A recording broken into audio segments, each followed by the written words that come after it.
হাসান হুসাইন তোমরা দুই পাশে দাঁড়ায় থাকবা। তোমরা যখন দাঁড়ায় থাকবা, তরবারি দ্বারা যখন তোমার নানাজির গর্দানে আঘাত করবে,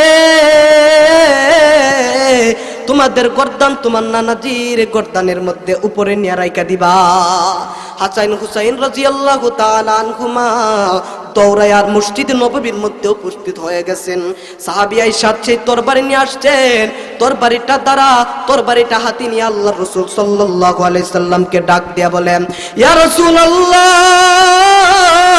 আপনি আমাকে যেই সময় যুদ্ধের ময়দানে আঘাত করছিলেন, ওই ময়দানের মধ্যে আমার শরীরের মধ্যে কোনো কাপড় ছিল না, আমার শরীরটা খোলা ছিল, আমার শরীরের মধ্যে কোনো কাপড় ছিল না। ওই অবস্থায় আমার গর্দানের মধ্যে আঘাত করছেন। আপনাকে আমি আঘাত করব, আপনার শরীরের সমস্ত কাপড়গুলা খুলে ফেলেন, খালি গায়ে আপনার গর্দানের মধ্যে আঘাত করব। আল্লাযী খালাকাল ইনসানা ওয়াল জান والذي خلق السماوات والأرض وخلق كل فيها ما يشاء عليم بذات الصدور وهو خالق ومالك وأحد وصمد لم يلد ولم يولد ولم يكن له كفوا أحد ونشهد أن لا إله إلا الله وحده لا شريك له ونشهد أن سيدنا ومولانا محمدا عبد الله ورسوله شهادتان تكون للنجاة وسيلة ولرفع الدرجات كفيلة أما بعد فأعوذ بالله من الشيطان الرجيم بسم الله الرحمن الرحيم يا أيها الذين آمنوا اتقوا الله حق تقاته ولا تموتن إلا وأنتم مسلمون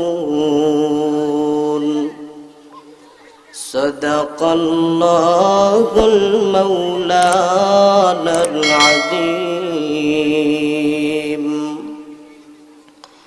وقال رسول الله صلى الله عليه وسلم لا يؤمن أحدكم حتى أكون أحب إليه من والده وولده والناس أجمعين أو كما قال النبي عليه الصلاة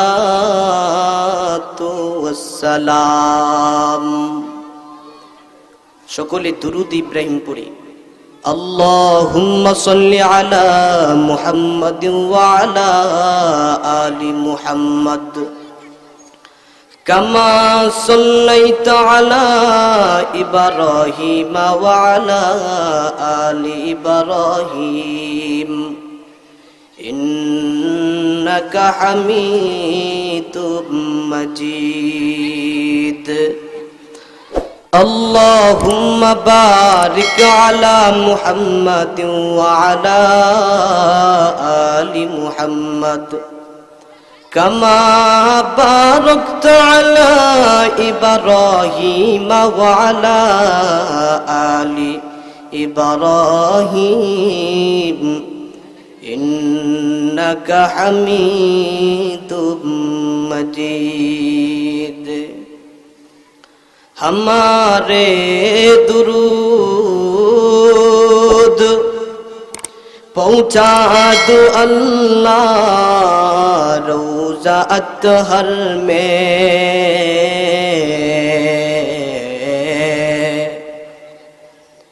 हमारे दुरूद पहुँचा दूँ अल्लाह रोज़ा अत्हर में नबी का दीदार देखा दूँ हमारे काब में शफीउम मुताअन नबीउम करीम कसीमुन जसीमुन नसीमुन वसीम बलगल उला बिकमालिहि कशफदुजा बिजमालिहि मुहब्बतेर साथे पढ़िन बलगल उला बिकमालिहि कशफदुजा बिजमालिहि हसनतु जमीउ क़िसालिहि सल्लु अलैहि व आलिहि ला इलाहा इल्लल्लाह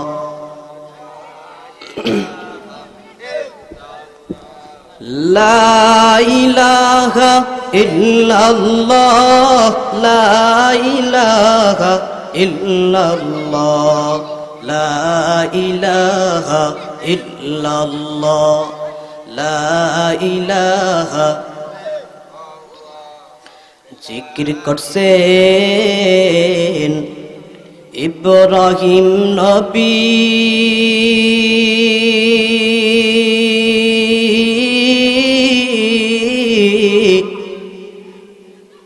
নমরুদের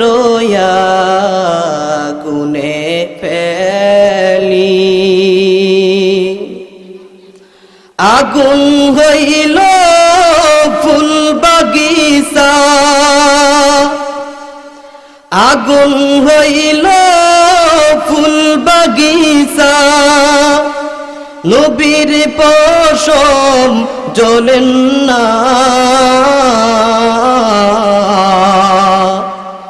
हमेशा जिक्र करो मोमिन गाफिल ताई को ना जिक्र करছেন मूसा नबी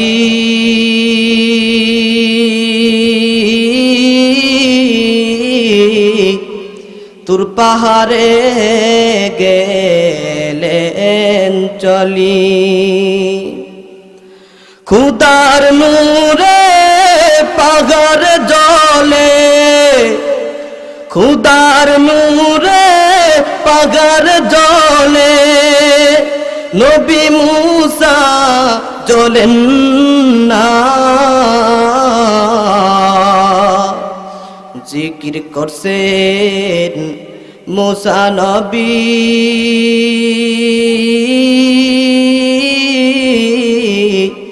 तुर पाहाड़े गेलेन चली खुदार नूरे पागार जले खुदार नूरे पागार जले नबी मूसा जलेन ना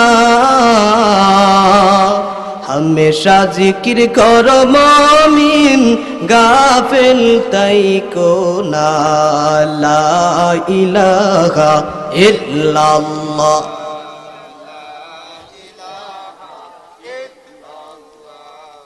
লা ইলাহা ইল্লাল্লাহ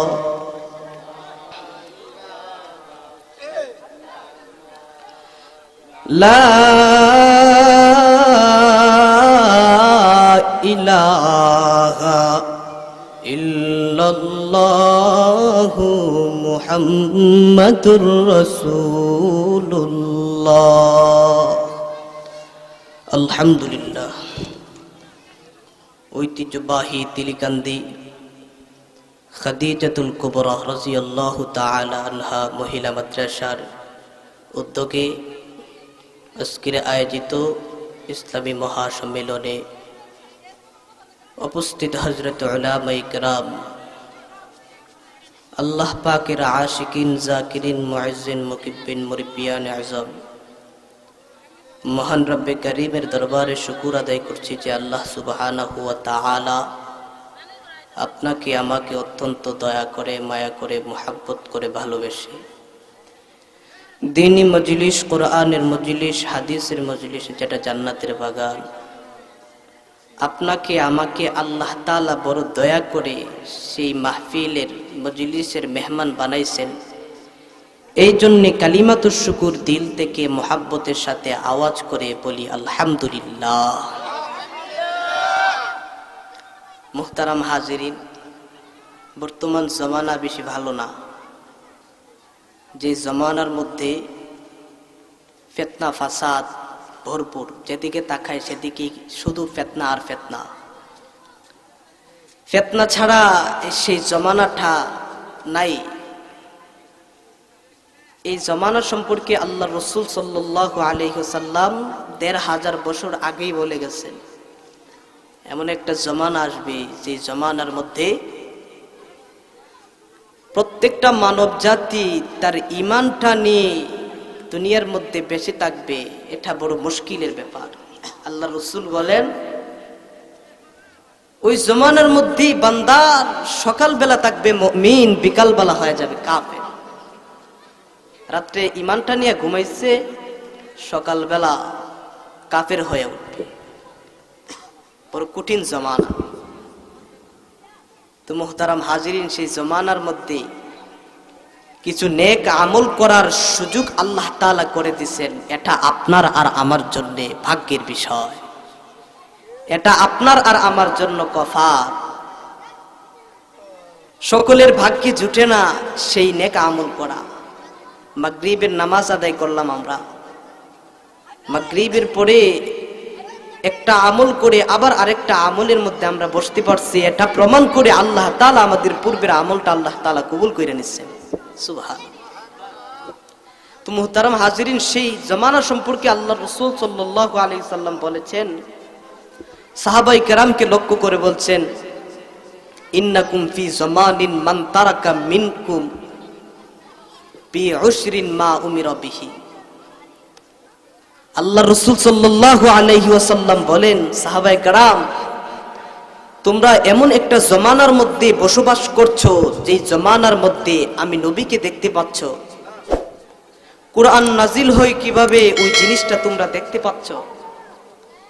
ওই জমানার মধ্যে তোমরা যদি শরীয়তের 10 ভাগের 1 ভাগ ছেড়ে দাও, হালাকাত, সাহাবায়ে কেরাম, তোমরা ধ্বংস হয়ে যাবে। এমন একটি জমানা নিশ্চয়ই আসতেছে সামনে। ওই জমানার মধ্যে যদি কোনো বান্দা শরীয়তের প্রত্যেকটা হুকুমের 10 ভাগের 9 ভাগ ছেড়ে দিল আর ওই বান্দাটা 1 ভাগ করলো, আল্লাহ রাসূল বলেন ওই বান্দাটা নাজাত পেয়ে যাবে। সুবহানাল্লাহ। মুহতারাম হাজিরিন, এই জমানার মধ্যে আমরা বসবাস করছি। তো এই জমানা সম্পর্কে আল্লাহ রাসূল ১৫০০ বছর আগে বলে গেছেন যে এই জমানা, যেই জমানা হবে কুটুর জমানা, কঠিন জমানা, সেই জমানার মধ্যে ঈমান রাখা যায় না। ওই জমানার মধ্যে একটু আমল করতে পারলেই আল্লাহ তাআলা ইহার গুণ কোটি গুণ বাড়ায় দিবেন। সুবহানাল্লাহ। আমাদের তো ভাগ্যের বিষয়, আল্লাহ তাআলা আপনাকে আমাকে এমন একজন নবীর উম্মত বানাইছেন, যে নবীকে আল্লাহ তাআলা হাবিবুল্লাহ বানাইছেন। আল্লাহর হাবিব, আল্লাহ তাআলার বন্ধু। হাবিব বানায়া সবকিছু আল্লাহর রাসূল সাল্লাল্লাহু আলাইহি সাল্লামকে দিয়ে দিয়েছেন। আল্লাহ তাআলা আল্লাহর রাসূল সাল্লাল্লাহু আলাইহি সাল্লামকে বলেন, ওগো আমার হাবিব, আপনি আমার হাবিব, আপনি যা চাইবেন সবকিছু আমি আপনাকে দিয়ে দিব। হযরত ইব্রাহিম খলিলুল্লাহ, আল্লাহ তাআলার বন্ধু। খলিল শব্দের অর্থ বন্ধু, হাবিব শব্দের অর্থ বন্ধু। তো হযরত ইব্রাহিম আলাইহিস সালাতু ওয়াস সালামকে আল্লাহ তাআলার বন্ধু বানাইছেন। এটা ওই বন্ধু যেই ভালোবাসা, বন্ধুর সঙ্গে ভালোবাসা কইরা সবকিছু বন্ধু থেকে ছিনায় নেওয়া, সবকিছু নিয়ে ফেলা, নিয়ে যাওয়া, ওই খলিল। আর হাবিব ওই বন্ধু, যেই বন্ধুকে তার সঙ্গে বন্ধুত্ব কইরা সব কিছু দিয়ে দেওয়া। তো আল্লাহর রাসূল সাল্লাল্লাহু আলাইহি সাল্লামকে আল্লাহ তাআলা হাবিব বানাইছেন। হাবিব, সব কিছু আল্লাহ তাআলা দিয়ে দিয়েছেন। আল্লাহর রাসূল সাল্লাল্লাহু আলাইহি সাল্লামকে আল্লাহ তাআলা বলেন, ওগো আমার হাবিব, আপনার উম্মতের সময় তো খুব অল্প। দৃষ্টান্ত দিচ্ছেন যে আসরের সময় থেকে মাগরিব, ছোট্ট মাত্র কয়েক মিনিট সময়, কয়েক ঘন্টা সময়। ওই সময়ের ভিতরে প্রত্যেকটা বান্দা নিজের জীবনকে গুছাইতে হবে। এই অল্প সময়ের ভিতরে আমরা কিভাবে গুছাবো, নিজের জিন্দেগিটা কিভাবে গুছাবো, ওই জিনিসটা আমাদের জিন্দেগির সময় দিন দিন চলে যাইতেছে, আমরা সময় তো অতিবাহিত হইতেছে, আমরা কিভাবে গুছাবো? আল্লাহ তাআলা ব্যবস্থা করে দিয়েছেন। আল্লাহ রাসূল সাল্লাল্লাহু আলাইহি সাল্লাম আল্লাহকে বললেন, ওগো আমার মাওলা, সময় তো আমার উম্মতের অল্প, কিভাবে গুছাবে? বলে, উম্মতে মুহাম্মদীর নেক আমল করবে, উম্মতে মুহাম্মদী একটা নেক, তাহার গুণ বাড়াইতে বাড়াইতে আল্লাহ তাআলা 10 গুণ বাড়ায় দিবেন। সুবহানাল্লাহ। আল্লাহ রাসূল বলেন, হবে না, হবে না, এটা অল্প সময়, কিভাবে গুছাবে? বলে 20। আল্লাহ রাসূল বলেন, না, হবে না। একে 20 বলে না, 30 বলে না, 100। আল্লাহ রাসূল বলছেন, একে 100 নেকি দিবে? আল্লাহ তাআলা বলেন, ওগো আমার হাবিব, আপনার উম্মতে আমল করবে একটা, আমি ইচ্ছা করলে তাকে বাড়াইতে বাড়াইতে বাড়াইতে বাড়াইতে অনেক গুণ বাড়ায় দিব। সুবহানাল্লাহ। আমাদের ভাগ্যের বিষয় এটা। মুহতারাম হাজিরিন, আল্লাহ তাআলা আর আল্লাহর রাসূল সাল্লাল্লাহু আলাইহি সাল্লামের মধ্যে একটা বন্ধুত্ব, এটা বন্ধুত্বের ব্যাপার। আল্লাহ তাআলা রাসূল সাল্লাল্লাহু আলাইহি সাল্লামের সঙ্গে বন্ধুত্ব করছেন। যেহেতু আল্লাহ তাআলা আল্লাহর রাসূলের সঙ্গে বন্ধুত্ব করছেন, ওই বন্ধুত্বের ভালোবাসা করবার, আল্লাহ তাআলার সঙ্গে সেই সম্পর্কটা করবার জন্য আল্লাহ তাআলা নিজে আমাদের কাছে আল্লাহ তাআলা প্রস্তাব রাখছেন। কিভাবে? বলে, কুল ইন কুনতুম তুহিব্বুনাল্লাহ ফাত্তাবিউনি ইউহিব্বুকুমুল্লাহ। আল্লাহ বলেন, ওগো নবী, আপনার সঙ্গে আমার যে মুহাব্বত, ভালোবাসাটা, আমি আপনাকে যতটুকু ভালোবাসি আর আপনি আমাকে যতটুকু ভালোবাসেন, ওই ভালোবাসাটা আপনার উম্মতের মধ্যে আমি ছড়িয়ে দিতে চাই। এই জন্য আপনার উম্মতকে বলুন, ওগো উম্মত, তোমরা যদি কুল ইন কুনতুম তুহিব্বুনাল্লাহ, আল্লাহকে ভালোবাসতে চাও, তাহলে তোমাদের রাসূল সাল্লাল্লাহু আলাইহি সাল্লামকে ভালোবাসো। এর মানে এই ভালোবাসাটা আল্লাহ তাআলার সঙ্গে সম্পর্ক করা, আল্লাহ তাআলার ভালোবাসাও সৃষ্টি করা, আবার ওই ভালোবাসাটার সিস্টেমের মাধ্যমে রাসূল সাল্লাল্লাহু আলাইহি সাল্লামের সঙ্গেও ভালোবাসাটা করা। এই হলো আল্লাহ তাআলার সঙ্গে ভালোবাসা করা। এই জন্য প্রত্যেকটা বান্দার সঙ্গে, প্রত্যেকটা বান্দা আল্লাহ তাআলার সঙ্গে সম্পর্ক লাগানো চায়।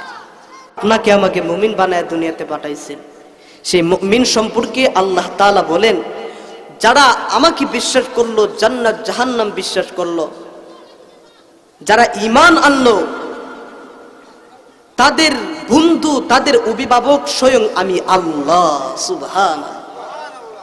আল্লাহ বলেন, আল্লাহু ওয়ালিয়ুল্লাযীনা আমানু, আল্লাহু ওয়ালিয়ুল্লাযীনা আমানু ইখরিজুহুম মিনায-যুলুমাতি ইলান-নূর। আল্লাহ তাআলা বলেন, যারা মুমিন তাদের অভিভাবক, তাদের গার্ডিয়ান, তাদের বন্ধু স্বয়ং আল্লাহ তাআলা। আমাদের বন্ধুকে আরো জোরে মুহাব্বতের সাথে আল্লাহর নামটা জপেন। আমাদের বন্ধুকে আল্লাহ। প্রত্যন্তরে যারা মুমিন নয় তাদের ব্যাপারে আল্লাহ তাআলা বলছেন, ওয়া আন্নাল কাফিরিনা লা মাওলা লাহুম। যাদের ঈমান নাই, যারা ঈমান গ্রহণ করে নাই, কাফের, তাদের কোনো বন্ধুই নাই, তাদের কোনো অভিভাবকই নাই। তো আল্লাহ তাআলাকে, আল্লাহ তাআলা আমাদেরকে মুমিন বানায়া আমাদের বন্ধু হয়ে গেছেন, এটা হলো আমাদের কপাল। এই জন্যে আল্লাহ তাআলার সঙ্গে সেই ভালোবাসাটা করা। বলা হয় কি, আল্লাহ তাআলা একজন বান্দাকে আল্লাহ তাআলা এতটুকু ভালোবাসেন যেই বান্দা নিজেকে এতটুকু ভালোবাসে না। গোটা দুনিয়ার মধ্যে আল্লাহ তাআলা, গোটা দুনিয়ার মধ্যে প্রত্যেকটা মানব জাতি নিজেকে গোটা দুনিয়ার সমস্ত সবকিছু থেকে ভালোবাসে, মহাব্বত করে বেশি। আমাকে আমি যতটুকু মহাব্বত ভালোবাসি, এতটুকু মহাব্বত ভালোবাসা আমি অন্য জনকে দিব না। আমাকে যতটুকু মহাব্বত আর ভালোবাসি, এর চেয়ে কোটি কোটি গুণ বেশি মহাব্বত ভালোবাসেন আমাকে আমার আল্লাহ। এই জন্য আল্লাহ তাআলার সঙ্গে মহাব্বত ভালোবাসা করা, এই মহাব্বত ভালোবাসাটার যার ভিতরে যতটুকু থাকবে ততটুকুই এই মহাব্বত ভালোবাসার মাধ্যমেই তার ঈমানকে ওজন দেওয়া হবে। মহাব্বত ভালোবাসা যদি আল্লাহ তাআলার বেশি থাকে, তার ঈমানটা হবে মজবুত। যেমন সাহাবায়ে কেরামের ঈমান ছিল এরকম মজবুতি ঈমান। হযরত আবু বকর রাদিয়াল্লাহু তাআলা আনহু কালেকশন করতে গেছেন। এক ইহুদি ব্যক্তি আবু বকর রাদিয়াল্লাহু তাআলা আনহু, সবচেয়ে সাহাবায়ে কেরামের মধ্যে সবচেয়ে নরম মনের মানুষ, নরম মনের সাহাবী হযরত আবু বকর রাদিয়াল্লাহু তাআলা আনহু। ওই আবু বকর রাদিয়াল্লাহু তাআলা আনহু পানির মতন মানুষ। ওই আবু বকর রাদিয়াল্লাহু তাআলা আনহু কালেকশন করতে গেছেন কোনো এক কাজে। এক ইহুদি ব্যক্তি আবু বকর রাদিয়াল্লাহু তাআলা আনহুকে বলেন, আবু বকর, তোমার আল্লাহ গরীব হয়ে গেছে না? আল্লাহকে বাজে মন্তব্য করছেন। আবু বকরের ঈমান কতটুকু, আল্লাহকে কতটুকু মহাব্বত আর ভালোবাসেন যে ওই ইহুদি ব্যক্তিটাকে এমন জোরে একটা থাপ্পড় দিয়েছেন, জমিনের মধ্যে পড়িয়া গেছে। এটা হলো ঈমানের বন্ধন, আল্লাহ তাআলার সঙ্গে ঈমানের মহাব্বত ভালোবাসা। এজন্য সাহাবায়ে কেরামের ব্যাপারে আল্লাহ তাআলা বলেন, মুহাম্মাদুর রাসূলুল্লাহ ওয়াল্লাযীনা মাআহু আশিদ্দাউ আলাল কুফফার। মুহাম্মদ সাল্লাল্লাহু আলাইহি সাল্লাম আর তার সাহাবায়ে কেরামের একটা গুণ হলো, যখন কাফেরদের সামনে যাবেন তারা বাঘ হয়ে যাবেন। ওই ইহুদি ব্যক্তিকে এমন জোরে একটা থাপ্পড় দিছে, আল্লাহ তাআলার মুহাব্বত ভালোবাসা তার ভিতরে এমন ভাবে ঢুকাইছেন, এমন জোরে একটা থাপ্পড় দিছে, ওই ইহুদি ব্যক্তিটা জমিনের মধ্যে পড়ে গেছে। ওই ইহুদি ব্যক্তিটা আল্লাহর রাসূল সাল্লাল্লাহু আলাইহি ওয়াসাল্লামের কাছে দৌড়ে আসছেন। ওই ব্যক্তিটা আল্লাহর রাসূল সাল্লাল্লাহু আলাইহি ওয়াসাল্লামের কাছে আইসা আল্লাহর রাসূল সাল্লাল্লাহু আলাইহি ওয়াসাল্লামকে ডাক দিয়ে বলেন, ইয়া রাসূলুল্লাহ, ইয়া হাবিবাল্লাহ, আপনার ওই সাহাবী আবু বকর আমাকে জোরে থাপ্পড় দিছে, আমি যে থাপ্পড় খায়া জমিনের মধ্যে পড়িয়া গেছি। আল্লাহর রাসূল সাল্লাল্লাহু আলাইহি ওয়াসাল্লাম বলেন, তোমাকে তাপ্পর কি আবু বকর দিছে না উমর? বলে আবু বকর দিছে। বলে ও আবু বকর দিছে না উমর দিছে? বলে আবু বকর দিছে। আল্লাহর রাসূল বিশ্বাসই করতে পারছেন না।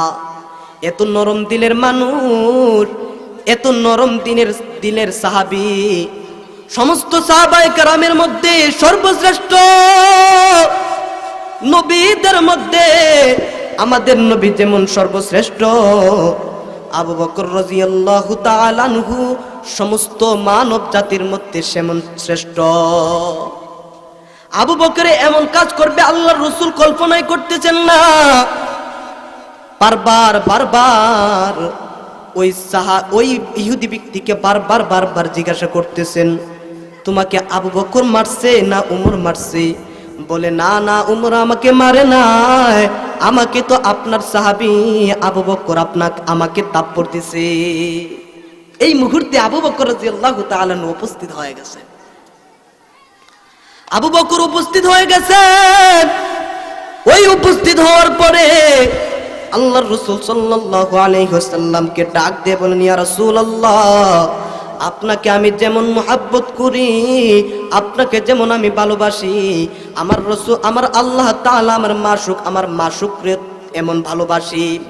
দুনিয়ার মধ্যে সমস্ত যা কিছু আছে সব চাইতে আমি মুহাব্বত আর ভালোবাসি আমার আল্লাহ এবং আমার রাসূল সাল্লাল্লাহু আলাইহি সাল্লামকে। আমার আল্লাহ তাআলা আমার রাসূল সাল্লাল্লাহু আলাইহি সাল্লামকে যদি কোনো ব্যক্তি গালি দেয়, আমার সামনে যদি আমার মাওলাকে গালি দেয়, আমার সামনে যদি আমার মাশুককে গালি দেয়, আমার মাশুককে অপমান করে, আমার সামনে যদি আমার রাসূলকে গালি দেয়, এটা আমি সহ্য করতে পারি না। কারণ আমি আমাকে এতটুকু মুহাব্বত ভালোবাসি না যেমন মুহাব্বত ভালোবাসা আমি আল্লাহ এবং আল্লাহর রাসূলকে মুহাব্বত করি। আবু বকর রাদিয়াল্লাহু তাআলা আনহু শুধু আল্লাহ তাআলাকে মুহাব্বত করতেন, শুধু তাই নয়, আল্লাহর রাসূল সাল্লাল্লাহু আলাইহি সাল্লামকেও মুহাব্বত করতেন। এমন মুহাব্বত করতেন রে বান্দা, আবু বকর রাদিয়াল্লাহু তাআলা আনহু নবী আকরাম সাল্লাল্লাহু আলাইহি ওয়াসাল্লামকে, নবী আকরাম সাল্লাল্লাহু আলাইহি সাল্লামের সাথে মদিনার মধ্যে হিজরত কইরা চলে যাবেন। হেরা গুহার মধ্যে হযরত আবু বকর রাদিয়াল্লাহু তাআলা আনহু হযরত নবী আকরাম সাল্লাল্লাহু আলাইহি সাল্লামের সঙ্গে সেই হেরা গুহার মধ্যে কিছুদিন কাটাইছেন। আবু বকর রাদিয়াল্লাহু তাআলা আনহুর রানের মধ্যে আল্লাহর রাসূল সাল্লাল্লাহু আলাইহি ওয়াসাল্লাম মাথা দিয়ে ঘুমাই রইছেন। বিষাক্ত সাপ আয়েশা আবু বকর রাদিয়াল্লাহু তাআলা আনহুকে, বিষাক্ত সাপ আয়েশা আবু বকর রাদিয়াল্লাহু তাআলা আনহুকে দংশন করছেন। ওই দংশনের কারণে আবু বকর রাদিয়াল্লাহু তাআলা আনহু সারা শরীরের মধ্যে ব্যথায় ব্যথিত হয়ে গেছেন। সারা শরীরের মধ্যে যখন ব্যথায় ব্যথিত হয়ে গেছে, আবু বকর রাদিয়াল্লাহু তাআলা আনহু ব্যথায় ক্রন্দন করতেছেন, কাঁদতেছেন, কিন্তু নড়ে না। আবু বকর বলেন, মনে মনে দিলের মধ্যে দিলে বলে, গোটা দুনিয়ার সব চাইতে আমি আমার রাসূল সাল্লাল্লাহু আলাইহি সাল্লামকে ভালোবাসি। আমিও যদি দুনিয়া থেকে বিদায় হয়ে যাই, আমার রাসূলকে একটুর জন্য, একটা সেকেন্ডের জন্য কষ্ট দিব না।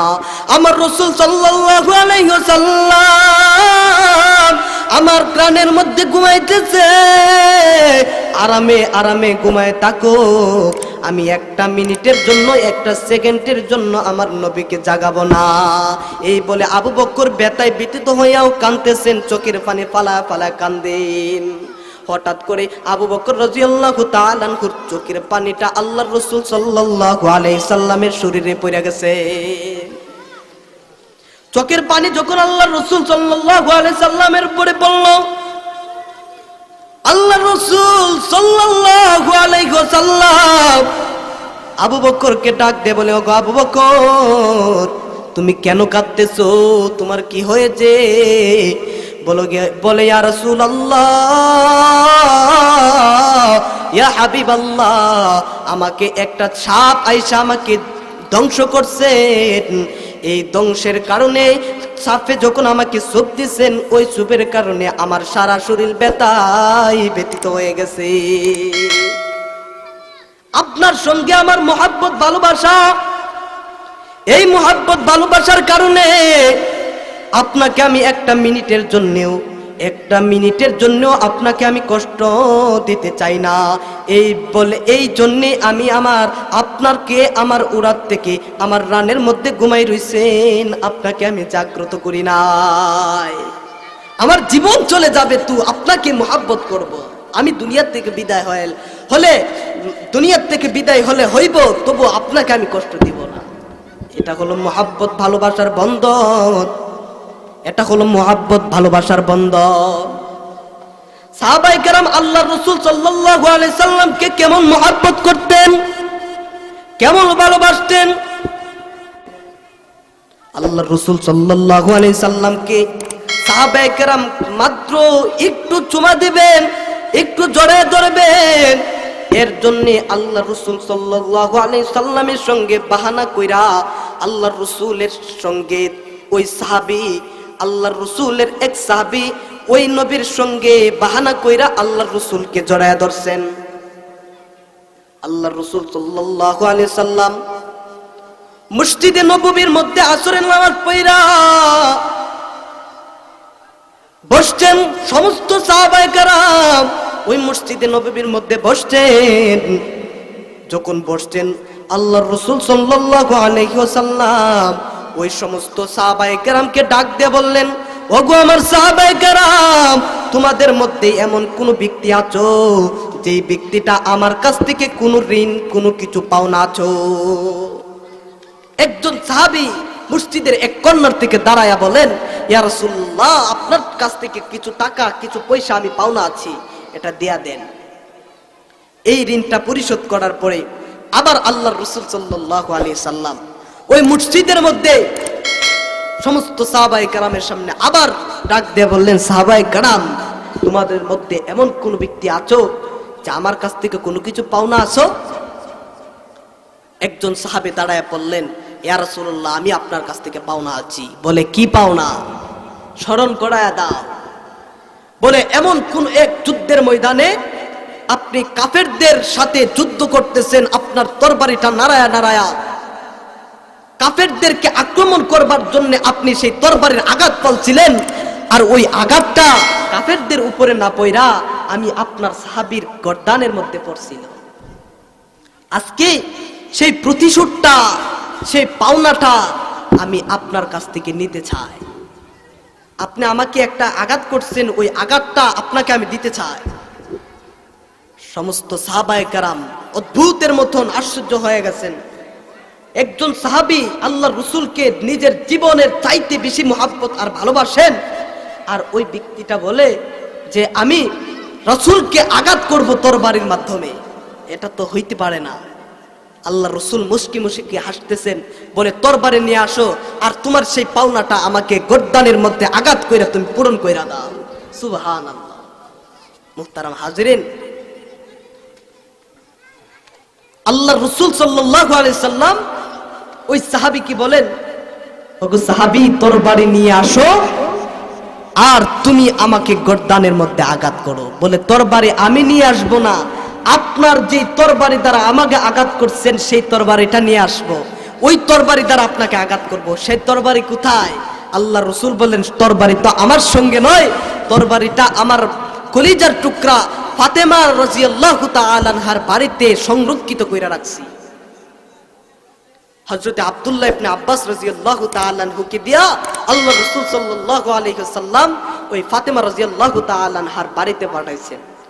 দরজার মধ্যে গিয়ে আওয়াজ করছেন, ঘরের ভিতর থেকে আওয়াজ আসছে, কে আমার দরজার মধ্যে টুন্না দিলা, আওয়াজ করলা, কে আওয়াজ করছো? আল্লাহর রাসূল সাল্লাল্লাহু আলাইহি ওয়াসাল্লামের সাহাবী আব্দুল্লাহ ইবনে আব্বাস বলেন, আমি আব্দুল্লাহ। বলে, কেন? বলে, আল্লাহর রাসূল সাল্লাল্লাহু আলাইহি ওয়াসাল্লাম মসজিদে নববীর মধ্যে বসা রইছেন, মসজিদে নববীর মধ্যে বসা রইছেন। আল্লাহর রাসূল সাল্লাল্লাহু আলাইহি ওয়াসাল্লামের গর্দানের মধ্যে একজন সাহাবী আঘাত করবেন, ওই তরবারিটা দাও। হযরতে মা ফাতেমা রাদিয়াল্লাহু তাআলা আনহা সেই কথাটা শুনিয়া ভারাক্রান্ত হৃদয় নিয়া চোখের পানি ফেলায় কাঁদেন। আহারে আল্লাহর রাসূল, আমার বাবা আল্লাহর রাসূল সাল্লাল্লাহু আলাইহি ওয়াসাল্লামের গর্দানের মধ্যে আঘাত করবে, এটা তো হইতে পারে না। ফাতেমা রাদিয়াল্লাহু তাআলা আনহা হাসান হুসাইনকে ডাক দিয়ে বললেন, ওগো হাসান হুসাইন, কোথায় আছো? দৌড়ে যাও, তোমার নানাজির গর্দানের মধ্যে এখন আঘাত করবে। মসজিদে নববীর মধ্যে চলিয়া যাও, মসজিদে নববীর ভিতরে চলিয়া যাও। ওই মসজিদে নববীর মধ্যে তোমার নানার গর্দানের মধ্যে তরবারি দ্বারা আঘাত করবে। ওই আঘাতটা যাতে তোমার রাসূল তোমার নানাজির গর্দানের মধ্যে আঘাতটা পড়তে না পারে। হাসান হুসাইন, তোমরা দুই পাশে দাঁড়ায় থাকবা। তোমরা যখন দাঁড়ায় থাকবা, তরবারি দ্বারা যখন তোমার নানাজির গর্দানে আঘাত করবে, তোমাদের গর্দান তোমার নানাজির গর্দানের মধ্যে উপরে নিয়ে রাইখা দিবা। হাসান হুসাইন রাদিয়াল্লাহু তাআলা আনহুমা দৌড়ায় আর মসজিদে নববীর মধ্যে উপস্থিত হয়ে গেছেন। সাহাবী আয়েশা সেই তরবারি নিয়ে আসছেন, তরবারিটা হাতে নিয়ে আল্লাহর রাসূল সাল্লাল্লাহু আলাইহি সাল্লামকে ডাক দিয়া বলেন, ইয়া রাসূলুল্লাহ, আপনি আমাকে যেই সময় যুদ্ধের ময়দানে আঘাত করছিলেন, ওই ময়দানের মধ্যে আমার শরীরের মধ্যে কোনো কাপড় ছিল না, আমার শরীরটা খোলা ছিল, আমার শরীরের মধ্যে কোনো কাপড় ছিল না। ওই অবস্থায় আমার গর্দানের মধ্যে আঘাত করছেন। আপনাকে আমি আঘাত করব, আপনার শরীরের সমস্ত কাপড়গুলা খুলায় ফেলেন, খালি গায়ে আপনার গর্দানের মধ্যে আঘাত করব। যখন আপনার গায়ের মধ্যে আঘাত করব, আপনার গায়ের মধ্যে আমি ওই সময় আঘাত করব। আল্লাহর রাসূল সাল্লাল্লাহু আলাইহি সাল্লাম সারা শরীর থেকে যখন কাপড় খুলায় ফেলছেন, আল্লাহর রাসূল সাল্লাল্লাহু আলাইহি সাল্লামকে উপস্থিত রাইখা সমস্ত সাহাবায়ে কেরাম তো কোনো কিছু বলতে পারেন না। ওই সাহাবী ডাক দিয়া বলেন, হযরতে আবু বকর ডাক দিয়া বলেন, হে পাগল, তুমি আমার রাসূল সাল্লাল্লাহু আলাইহি সাল্লামের গর্দানে আঘাত করবা, তুমি কেমন সাহাবী হইলা? হযরতে আবু বকর সেই পাগল পারা হয়ে বেহুশের মতন হয়ে গেছেন। হযরতে ওমর রাদিয়াল্লাহু তাআলা আনহু পাগলের মতন হয়ে গেছেন। আমার রাসূল সাল্লাল্লাহু আলাইহি সাল্লামকে সমস্ত সাহাবায়ে কেরামের সামনে কেমন জোরে আঘাত করবেন, কেমন করে গর্দানের মধ্যে আঘাত করবেন, কেমন করে আঘাত করবেন, এটা আমি জানি না। এটা সহ্য, আমার চোখের সামনে এটা আমাদের সহ্য হবে না। ওই সাহাবী ডাক দিয়ে বলেন, ইয়া রাসূলুল্লাহ, আপনার শরীরের সমস্ত কাপড় খুলায় ফেলেন। যখন সমস্ত কাপড় খুলায় ফেলল, হযরতের ওই সাহাবী সমস্ত সাহাবায়ে কেরামের সামনে তরবারি দ্বারা ঘুরায়া আল্লাহর রাসূল সাল্লাল্লাহু আলাইহি সাল্লামের গর্দানে আঘাত করবে। হঠাৎ করে ওই তরবারি দ্বারা আল্লাহর রাসূল সাল্লাল্লাহু আলাইহি সাল্লামের গর্দানে আঘাত না করিয়া ওই তরবারিটা দূরের মধ্যে ঢিল দিয়া ফালায়া আল্লাহর রাসূল সাল্লাল্লাহু আলাইহি সাল্লামের পিছনে, আল্লাহর রাসূল সাল্লাল্লাহু আলাইহি সাল্লামের মোহরে নবুয়ত ছিল কবুতরের ডিমের মতো, ছোট ছোট ডিমের মতন সেই মোহরে নবুয়ত। তরবারি ফালায়া আল্লাহর রাসূল সাল্লাল্লাহু আলাইহি সাল্লামের ওই মোহরে নবুয়তের মধ্যে সাহাবীকে চাপ দিয়া জড়ায়া ধরছেন। দইরা ডাক দিয়া বলেন, ইয়া রাসূলুল্লাহ, আমি তো আপনাকে তরবারি দ্বারা আঘাত করবার জন্য এতক্ষণ সেই বাহানা করি নাই, আমি তো এই বাহানা করছিলাম আপনাকে আঘাত করার জন্য নয়। আমি বাহানা করলাম আপনার সেই মোহর নবুয়তের মধ্যে দইরা আমি চুমু খাওয়ার জন্য বড় একটা আকাঙ্ক্ষা ছিল, আজকে এই বড় একটা তামান্না ছিল। ওই তামান্না আপনার ওই বাহানার, আমার সেই বাহানার মাধ্যমে আপনার সেই মোহরে নবুয়তের মধ্যে দইরা আমি চুমু খাওয়ার সৌভাগ্য হয়ে গেছে। সাহাবীদের মহব্বত ভালোবাসা হলো এটা। রাসূলের মোহরে নবুয়তে চুমু খাবো, জড়ায় ধরবো, এটা নিজের একটা হৃদয়ের আবেগ আপ্লুত, এটা হৃদয় থেকে হয়, এটা হলো ঈমানের বন্ধন। মুহতারাম হাজিরিন, আল্লাহকে যেমন ভাবে মহব্বত ভালোবাসতেন, সেই মুহাব্বত ভালোবাসতেন, ঠিক তদ্রূপ সাহাবায়ে কেরাম আল্লাহকেও সেই মুহাব্বত ভালোবাসতেন। মুআজ্জাজ মুকাররম হাজিরিন, ইচ্ছা ছিল আলোচনা করব আল্লাহ তাআলার সঙ্গে প্রত্যেকটা মানব জাতির সম্পর্ক করা চাই, মুহাব্বত ভালোবাসা লাগানো চাই আল্লাহ তাআলার সঙ্গে। যেমন আমাদের আকাবিররা, নবী আকরাম সাল্লাল্লাহু আলাইহি সাল্লাম, আম্বিয়ায়ে কেরাম সকলেই আল্লাহ তাআলার সঙ্গে সেই মুহাব্বত ভালোবাসা লাগাইছে। ওই মুহাব্বত আর ভালোবাসার কারণে নিজের জীবনটা, নিজের জিন্দেগিটা সফল কাম হয়ে যাবে। এই মুহাব্বত আল্লাহ তাআলার সঙ্গে যার যত মুহাব্বত ভালোবাসা থাকবে, তার জীবনটা তত পরিবর্তন আর পরিবর্তন হয়ে যাবে। আজকে দেখেন গোটা দুনিয়ার মধ্যে দেখা যায় মুসলমানদের আল্লাহ বলছেন সমস্ত মুমিনের অভিভাবক বন্ধু হলেন আল্লাহ তাআলা। আল্লাহু ওয়ালিয়ুল্লাযীনা আমানু, যারা ঈমান এনেছেন তারা সকলেই তাদের অভিভাবক হলেন আল্লাহ তাআলা। এই অভিভাবক থাকা সত্ত্বেও গোটা দুনিয়ার মধ্যে মানব জাতি আজ নির্যাতিত। সমস্ত মানব জাতি গোটা দুনিয়ার মধ্যে মার খাচ্ছে। এর একটা কারণ হযরত উলামায়ে কেরাম বের করছেন যে আমাদের অভিভাবক থাকা সত্ত্বেও আল্লাহ তাআলা পরাক্রমশালী আল্লাহ তাআলা আমাদের অভিভাবক থাকা সত্ত্বেও আমরা মার খাচ্ছি। এর কারণ হলো আল্লাহ তাআলার সাথে সম্পর্ক আমাদের নাই। এজন্য ঈমান মজবুত করতে হবে, আল্লাহ তাআলাকে ভালোবেসে ঈমান মজবুত করতে হবে, রাসূলকে ভালোবেসে। এই ভালোবাসার মাধ্যমে আমাদের ঈমান হবে মজবুত। আলোচনা করার বড় ইচ্ছা ছিল, সময় স্বল্প। হযরত উলামায়ে কেরামগণ আপনাদের সামনে আরো আলোচনা করবেন, মূল্যবান আলোচনা করবেন। এই মুহূর্তে আমি সেই এতটুকুই আলোচনা করে আলোচনা শেষ করছি। আল্লাহ তাআলা আমাদের সেই আমল, সেই আলোচনা করার, যা আলোচনা করছি সেই আলোচনার উপর আমল করার তৌফিক দান করেন। ওয়া আখিরু দাওয়ানা আনিল হামদুলিল্লাহি রাব্বিল আলামিন। আসসালামু আলাইকুম ওয়া রাহমাতুল্লাহি ওয়া বারাকাতুহু।